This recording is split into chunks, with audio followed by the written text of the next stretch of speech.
E aí? Vamos começar a falar sobre hoje campos harmônicos maiores, tá? De uma forma que seja simples, eu vou tentar explicar de uma forma bem simples. E aí nós vamos, à medida do tempo, nós vamos estudando um por um. Eu vou trabalhar os 12 campos harmônicos maiores exaustivamente, até a gente dominar um, depois o outro, e aí quando domina isso aí, cara, você pode soltar a peito, começar a tocar e aprender outras coisas novas, bem mais interessantes. Sendo que as mais interessantes, elas devem passar primeiro por isso. Todas as outras coisas são montadas através dos campos harmônicos, principalmente os maiores, para tocar qualquer harmonia, qualquer música, qualquer hino. Esse assunto é interessante para quem toca nas igrejas, que geralmente toca para pessoas, vários tipos de vozes, várias pessoas de tons diferentes, e tem que, se você dominar isso, você consegue cifrar e também tocar música já com a cifra pronta em outros tons. Vai ser uma série de vídeos que vai falar sobre campos harmônicos no primeiro momento, depois funções harmônicas e cadências. E no segundo período de aula, no segundo tempo, nós vamos trabalhar sobre ritmos padronizados, depois acordes diminutos, aproximação, passagens, simétricos, inversões, tríades, tétrades, o que for, a gente vai seguindo com o desenvolvimento, vendo até onde a gente quer chegar. Vamos começar sobre campo harmônico. Todo campo harmônico maior, ele parte da escala fundamental maior, a escala que eu diria primitiva, que é...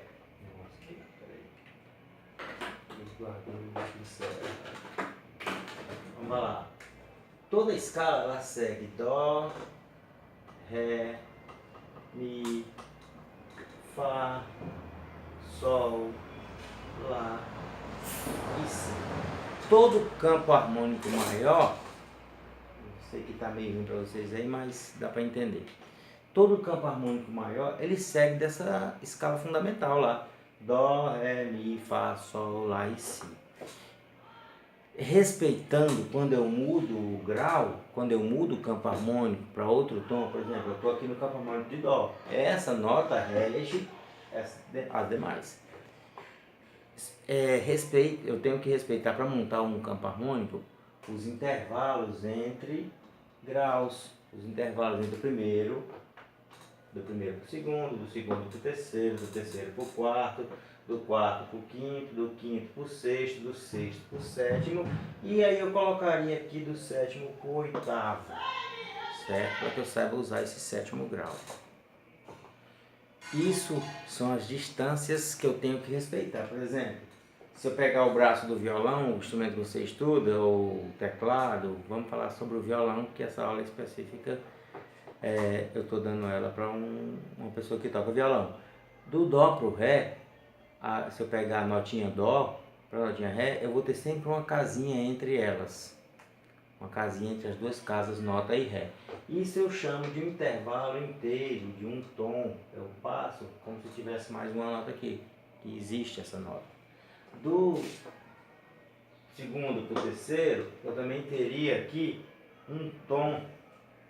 Também, se eu pegar a notinha lá no contrabaixo, no violão, eu vou ver uma notinha entre o Ré e o Mi, certo? Olha lá as distâncias. Do terceiro para o quarto, do Mi para o Fá, se eu pegar lá, quando eu bato na corda Mi, na última corda do violão, a sexta corda, ela é Mi. Na primeira casinha já é Fá. Isso quer dizer que eu tenho meio tom de distância entre elas, o que quer dizer que eu não tenho uma casinha solta lá, certo? Do quinto para o sexto eu também teria uma casinha solta. Vai lá no contrabaixo, pega lá, bate a nota Sol e bate a nota Lá, para você ver que vai ter uma casinha solta. Então eu tenho aqui também um tom de distância entre a nota Sol e a nota Lá. Do Lá para o Si, a mesma coisinha, eu tenho lá uma casinha entre o Lá e o Si. Então também teria um tom de distância, tá? Isso aí já tá. Do Si pro Dó eu não tenho, vai lá na segunda casinha lá no contrabaixo, bate a nota Si, vai lá na terceira casinha e bate a nota Dó, a nota do Dó maior ou do Dó menor, qualquer Dó que você fizer, baixa lá. Você vai ver, errei aqui, que é meio tom, não tem uma casinha, então quer dizer que eu vou ter meio tom de distância, certo? Essas distâncias que eu falei aqui agora, é a que eu tenho que respeitar quando eu vou montar qualquer campo harmônico, para descobrir se eu tenho uma nota sustenida ou não, um bemol ou não, da distância do primeiro para o segundo, do segundo para o terceiro, do terceiro para o quarto, do quarto para o quinto, do quinto para o sexto, e do sexto para o sétimo, e do sétimo para o oitavo, que é voltando para o primeiro. A primeira dificuldade que a gente encontra é memorizar isso. Aí o que eu aconselho? Como eu passei a tabela dos campos harmônicos, para que você não fique memorizando isso, mas que é bom que entenda, estuda os campos harmônicos. Por isso que eu quero trabalhar de um por um, para você trabalhar bem o campo harmônico de Dó, bem o campo harmônico de Ré, bem o campo harmônico de Mi, bem o campo harmônico de Fá e assim sucessivamente, todos os 12, certo? Vamos para o segundo detalhe que eu tenho que memorizar sobre campos harmônicos maiores, para que eu não precise aprender a montar. Eu não vou falar sobre formação de acordes, porque que eu chego num acorde maior ou chego num acorde menor, porque vai ser lá na frente, é bom mais lá para frente, porque esse método que eu estou usando é para que você aprenda a tocar de forma rápida, ou seja, a única coisa que você tem que fazer é estudar os campos harmônicos, já estão montados para você, então só estuda eles, pratica eles, cifra em cima deles, pega como você canta, pega uma música, começa a cantar, tenta testar acorde por acorde, mas isso vai ficar fácil daqui a pouco. Presta atenção. Eu tenho que seguir uma seguinte regrinha também. Minha caneta vermelha começou a falhar. Então vamos para azul. Que o segundo grau é menor, tá bom? O terceiro grau também é menor. O quinto grau não é menor. O sexto grau é menor. O sétimo grau, ele é meio diminuto. O meio diminuto, esse sétimo grau, eu não vou falar sobre ele agora, porque nós vamos utilizar ele mais lá na frente. Nós vamos substituir ele pelo quinto, que é Sol maior. Tá? Vou usar só o caneta verde. Sol maior. Eu não vou utilizar o sétimo grau agora, porque vai complicar a cabeça de vocês. Certo? Isso eu tenho que respeitar.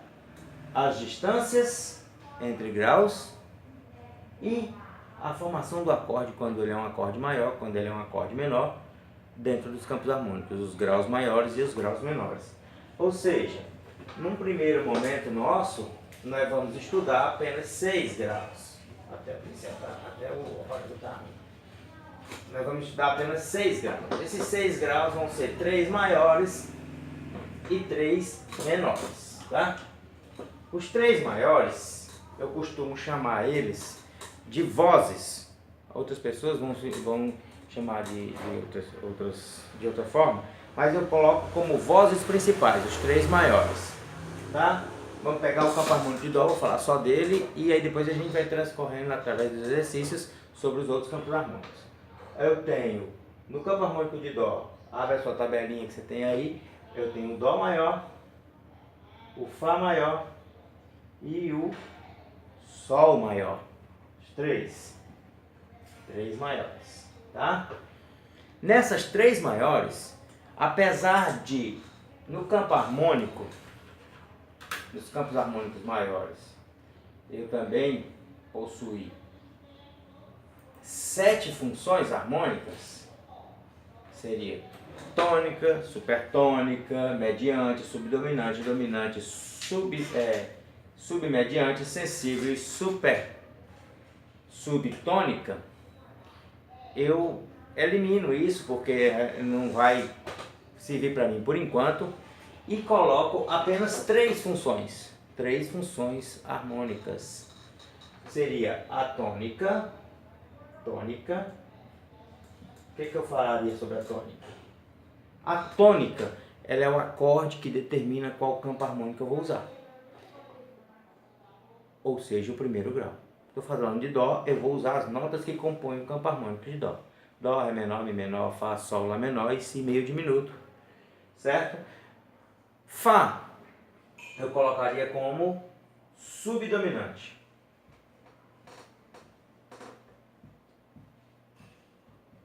Legal. Nome meio grande, mas beleza. Subdominante, voz principal de dentro do campo harmônico, ou seja, a minha música vai caminhar sempre, vai usar esses acordes. Eu uso os 3 primeiros e mais importantes graus, certo? Os 3 mais importantes, que é o primeiro, o quarto e o quinto grau, de uma forma que a música caminha e volta, ela vai e volta, ela sempre tem esse... Então vamos falar sobre o quinto, que seria o dominante, tá? Eu tenho que acelerar um pouco para o vídeo não ficar muito grande. Dominante. Ou seja, dentro dessas 3 funções, tônica, subdominante e dominante, eu tenho isso feito em tabelinha. Depois, se você quiser, eu mando para você ficar mais fácil estudar e não ficar repetindo o vídeo várias vezes. Assiste o vídeo uma vez, preste atenção no que eu falei e os exercícios você pede e eu mando para você. A partir depois que você entender isso. Certo? Deixa eu apagar isso aqui. Beleza. Eu vou trabalhar essas 3 primeiras funções e mais importantes do que eu denominar como mediante, como sensível e submediante, essas coisas aí que vão ser bem interessantes e completar meus estudos lá na frente. Mas agora, por enquanto, só isso aqui. Eu pego dentro dessas 3 primeiras funções, eu mandei o primeiro vídeo sobre relativos. É muito interessante que a gente saiba os relativos. O relativo e o relativo secundário ou antirrelativo, tá? Só que agora eu vou pausar o vídeo